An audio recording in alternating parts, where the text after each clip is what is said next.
पचरा गीत, देहाती पचरा गीत, रंजना देहाती लोकगीत चैनल में स्वागत है।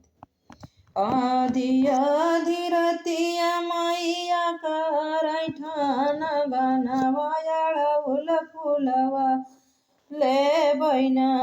आधी आधी रतिया मैया कराई ठान गनवाया अढ़उल फुलवा ले बैना।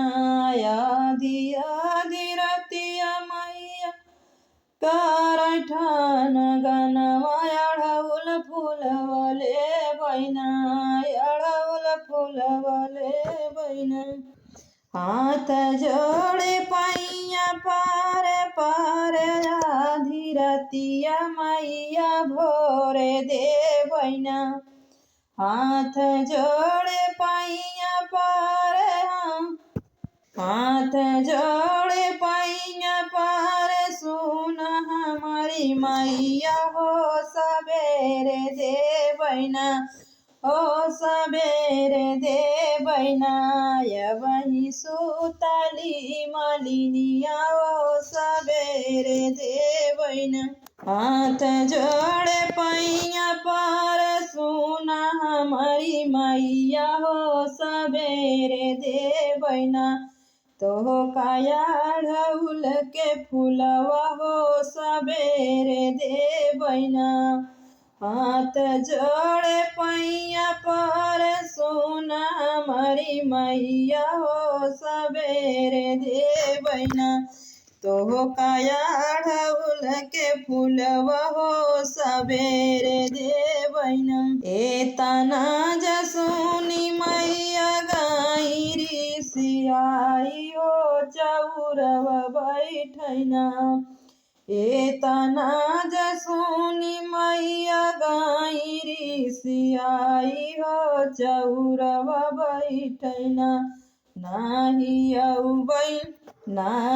औबै चैत कुअरवा हो चौरवा बैठैना। नाही औबै चैत कुअरवा हो चौरवा बैठैना। ए तनी बचन सुनी माई कैसे वकवा हो मलिनियै घरवना।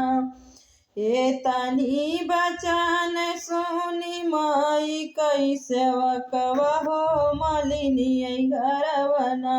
मलनी सोवया लरनी दिया हो मलिनियै घरवना।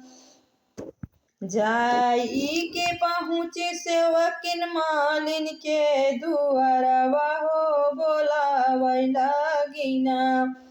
जाई के पहुँचे सेवकिन मालिन के दुआरवा हो बोलावै लागिना।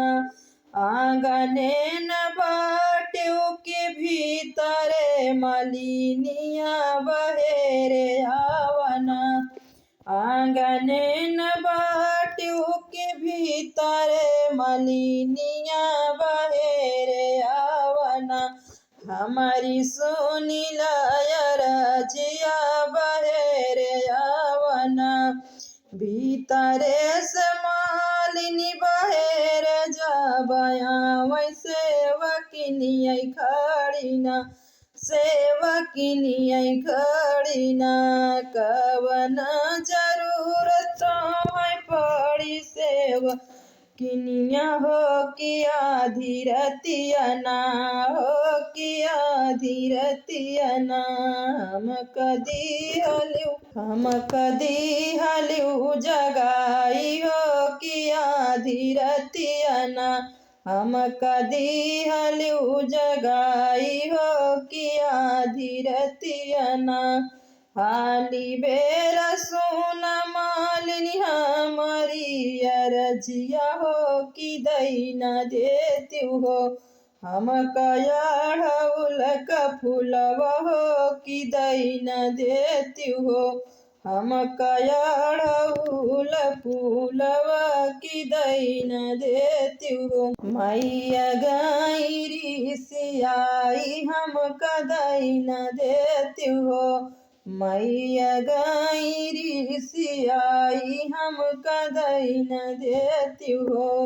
ए तनी बचनिया जय सुनी होई मालिनी हो कि तोड़े लागिना अपने डालिया से फूलवा की तोड़े लागिना अपने डालिया से फूलवा की तोड़े लागिना लाई के फूलवा से वकीन पहुँची चौरवा जहाँ मैया बैठिना जहाँ मैया बैठिना जहाँ मैया बैठिना लाई के फूलवा से वकीन पहुँची चौरा जहाँ मैया बैठिना फूलवा देखत दुर्गा मैया मुस्काई लागिना फूलवा देखत दुर्गा मैया मुस्काई लागिना